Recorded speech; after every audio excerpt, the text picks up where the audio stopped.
All right, so we wanted to bring in real quick, Bruce. Are you still on the line? Let's see, Bruce. I am, Nathan. How you doing, Bruce? Doing well. Thank you for asking. So we're going to jump in real quick, and then we're going to jump over to Francisco, who's from the Sonoran Institute. I just wanted to bring you in, Bruce, because you brought forth some interesting conversation, and it looks like your wife is there too. Hello. Hello. Nice to meet you. So talk just quickly about the concept that you've been looking at, and this is kind of a tie-in to both the conversation that Laddie had with Jonathan Todd and both John Freeman and his partner team at Intrinsic. So let's talk about your systems. Your team is Floating Islands International, so that's kind of an umbrella too, and you work closely with Laddie and his team at Floating Islands West. Yeah, actually, Laddie is one of a half dozen manufacturers that have licensed Biohaven Technology, and that combination of industrial effort has resulted in some 10,000 islands now internationally happening around the world in a wide range of different applications. And in fact, Nathan, I wanted to touch on the idea that biohavens represent a platform that can function in a vast range of different applications, including the emerging FPV industry. That would be floating photovoltaics. The vision of large projects that pay for themselves and that concurrently improve water quality. They fix water as a byproduct. I think that has terrific promise, especially for settings like the Salton Sea. You can go up watershed from the Salton Sea and take bites out of the elephant, as Laddie would say. We can be operating in wastewater systems. We can be treating tertiary water that comes off farms. We can intercept the contaminants that make their way down to the sea. And we can begin the process of watershed restoration. That's really the only way to tackle a massive project. Will have to include the entire watershed and stewardship around water throughout that watershed. I have a couple examples here. Can I hit share screen at this point and dive in? Share your screen there and then just pick whichever one you'd like. Is that it? Yeah.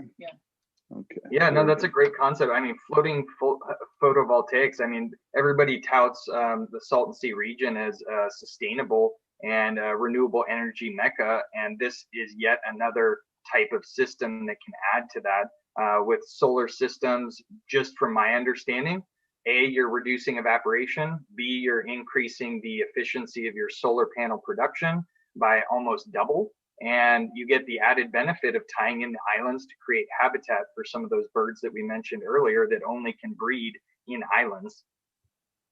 That is correct, Nathan. And the reality is that Biohaven technology can be used to actually support solar panels, and or the islands can function as a protective perimeter because they have a wonderful ability to mitigate wave action.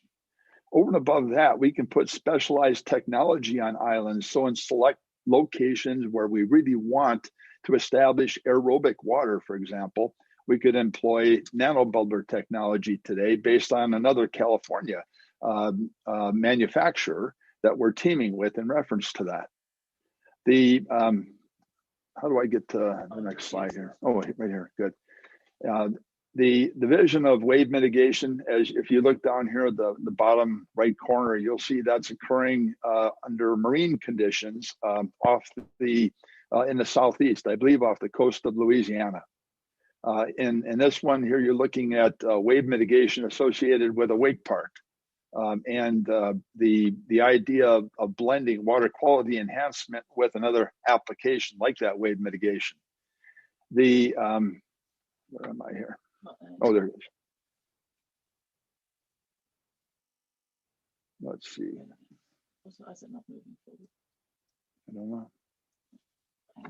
Well, anyway, that becomes important. Yeah, we have coastal erosion happening around our coastlines as sea level rises. Coastal erosion. I just went down to Sunset Cliffs here in San Diego, and there's a whole area. The road is right on top of it. If that area continues to erode, we can add boulders and other kind of systems, but the floating island systems are a viable alternative. We also here site specifically, we pump a lot of our sewage water out into the ocean, right? There could be a large array of photovoltaics and floating islands there to treat some of that. Sure, absolutely, Nathan. What we're looking at here is actually a wastewater setting in California. In fact, I believe today it's the largest FPV project in the country, and it's number 6. But in Europe and Asia, for example, FPV has taken off. A single company out of France has, I believe, some 215 FPV projects occurring, primarily in Europe, but elsewhere too. And that particular company now has an office located in California. So we can predict reasonably assuredly that FPV is coming. The interesting thing here, we did a quick modeling of. Can we move that, or are they being blocked? Okay.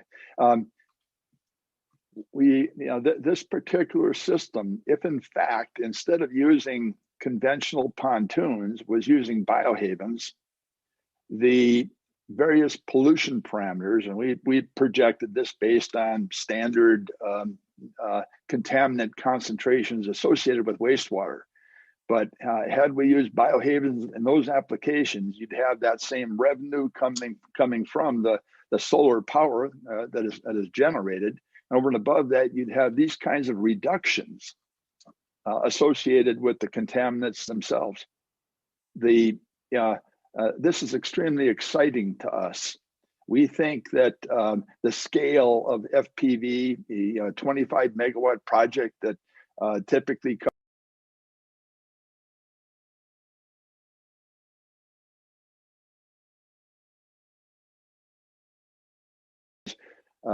our propensity towards inadvertently adding nutrients to water is not slowing down.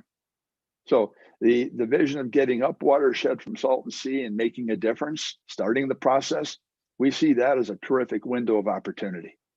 Yeah, and within the hopeful restoration of Laguna, Salada, there could be large solar arrays mixed with the islands. The idea that I really like about this, and I started studying when I saw the deployment of this in Japan, when they did hectares of solar array there, is that's a big consideration when people are talking from an environmental standpoint about doing ground mount solar in the deserts around this region. There's an example of that on the 8 freeway coming into El Centro, of large ground mount solar and how that has a negative impact on the ecology in that region. These are the alternatives where you have a aquatic estuary and you have the benefit of getting twice as much efficiency out of each panel without a negative impact on the ecology there, and in fact a positive impact. Yeah, and in fact, Nathan, the idea of designing for floating photovoltaic systems that provide a habitat component. For example, we can design for islands that will draw birds away from the solar panels where they essentially complicate performance with their guano. We can design for providing birds with the habitat characteristics that they're looking for in different portions of a waterway like Salton Sea. We have so many windows of opportunity here, so many, and in fact, I'll bring up one more quick point, which is that the 10,000 islands that are in place around the world now and operating in their various applications, the funding component, it's especially as projects get big and there's numerous stakeholders, it takes time. So my key point here is that we all know we have to start moving towards carbon neutrality. We have to start cleaning up the various systems that generate greenhouse gas. And water is a terrific window of opportunity. So I would second what several of the other speakers have talked about, that the current administration appears to be serious about moving towards climate action. Now is the time. Absolutely. Yeah, and you can see it looks like in the periphery they had those black balls that were deployed. Everybody saw the video of that in LA where they dropped them in, and then 2 months later they were taking all of them out. I gritted my teeth in knowing that those should have been islands, right? Those should have been habitat creating islands that treat wastewater much more efficiently and reduce evaporation. But that's where we're getting at today. So, Bruce, and your beautiful wife, what is her name again? And Anne. Bruce and Anne, it's a pleasure to have you on this conversation. Thank you so much for joining us today.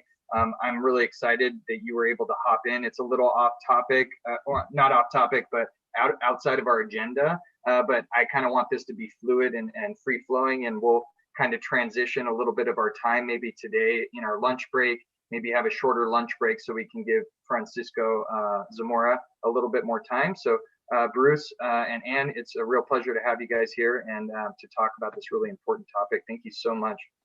thank you. Bye.